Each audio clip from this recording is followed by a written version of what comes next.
Perkenalkan, nama saya Fadli Noman.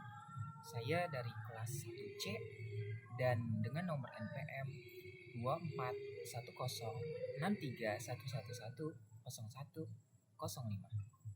Di sini saya akan menjelaskan perbedaan yang membandingkan metode analisis sanad dalam ilmu hadis diroyah dengan metode periwayatan hadis dalam ilmu hadis riwayah. Mari kita simak berikut. Perbandingan metode analisis sanad dan periwayatan hadis. Ilmu hadis riwayah didefinisikan sebagai ilmu yang berfokus pada pemindahan dan penyampaian hadis dari Nabi Muhammad SAW melalui jalur periwayatan dengan tujuan menjaga keaslian dan akurasi teks hadis dengan memperhatikan siapa yang meriwayatkan dan bagaimana cara penyampaiannya. Ini termasuk teknik seperti tahammul atau yang berarti menerima dan ada yang berarti menyampaikan hadis. Ilmu hadis dirayah. Ilmu hadis dirayah dapat didefinisikan sebagai ilmu yang menganalisis dan mengkritik sanad rantai periwayatannya serta matan. Matan ini adalah isi dari sebuah hadis tersebut yang bertujuan untuk menilai validitas hadis yang mengevaluasi keadilan dan kecacatan perawi serta memastikan bahwa sanad bersambung dan tidak terdapat kejanggalan dalam matan. Jadi di sini sangat menjaga sekali kemurnian dari sanad dari Nabi Muhammad hingga sampai saat ini. Metode berikut metode penyampaian atau metode analisis sanad.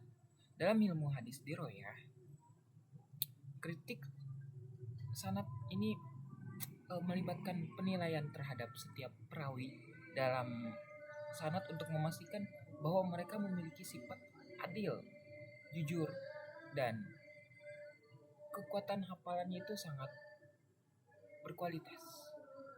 Sanad harus bersambung tanpa terputus tentunya, dan semua perawi harus dapat dipercaya. Dalam metode analisis sanad hadis diroyah ini mempunyai kriteria penilaian. Di antaranya itu seperti 1. Sanad harus bersambung dari awal hingga akhir seperti yang saya tadi ucapkan. Yang kedua itu seluruh perawi harus adil dan mempunyai kejujuran dan dapat dipercaya. Tentunya tidak berbohong. Yang terakhir, sanad harus bebas dari kejanggalan atau cacat illah. Dalam ilmu hadis riwayah, pola periwayatannya ini memperhatikan bagaimana hadis disampaikan baik secara lisan maupun tulisan, serta pola redaksi yang digunakan. Misalnya perawi mungkin menggunakan lafaz yang berbeda tetapi tetap mempertahankan makna yang sama. Contoh praktisnya seperti memperhatikan bagaimana hadis disampaikan seperti ini. Seorang perawi seperti Abu Hurairah meriwayatkan hadis dengan lafaz tertentu. Sementara perawi yang lain mungkin menggunakan redaksi yang sedikit berbeda tetapi merujuk pada makna yang sama. Poin berikutnya. Pendekatan analisis matan. Ilmu hadis diroyah mengkritik isi atau matan hadis dengan cara menganalisis redaksi dan makna. Ini termasuk menilai apakah matan tersebut sesuai dengan prinsip-prinsip syariah dan tidak bertentangan dengan hadis lain atau Al-Quran. Contoh, menganalisis hadis tentang keutamaan memberi pinjaman untuk memastikan bahwa maknanya tidak bertentangan dengan ajaran Islam. Ilmu hadis riwayah, pendekatan analisis matannya itu seperti fokus pada bagaimana matan tersebut diterima oleh masyarakat dan relevansinya dalam konteks sosial saat itu. Hal ini mencakup interpretasi teks untuk memahami penerapan dalam kehidupan sehari-hari. Contohnya itu seperti teks hadis yang diinterpretasikan untuk menjelaskan nilai-nilai moral kepada masyarakat modern.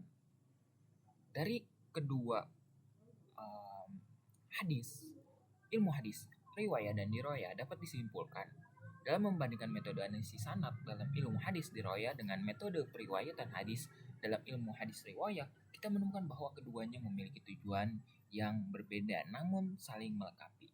Ilmu hadis riwayah lebih menekankan pada evaluasi kritis terhadap sanad dan matan untuk memastikan keabsahan suatu hadis. Sementara ilmu hadis riwayah berfokus pada cara penyampaian dan pemindahan informasi hadis dari generasi ke generasi. Dengan memahami kedua pendekatan ini, kita dapat lebih menghargai kompleksitas studi hadis dalam tradisi Islam dan dapat mentoleransi.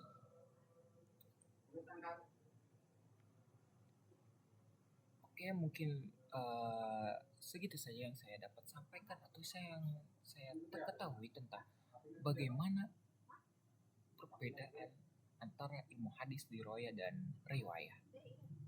Sebelumnya saya mengucapkan mohon maaf jika ada kesalahan kata maupun penyampaian maupun pernyataan, mohon dimaafkan karena kesalahan hanyalah datang dari manusia dan kesempurnaan hanyalah datang dari Allah. Wallahu muwaffiq ila aqwamit thoriq. Wassalamualaikum warahmatullahi wabarakatuh. Dadah.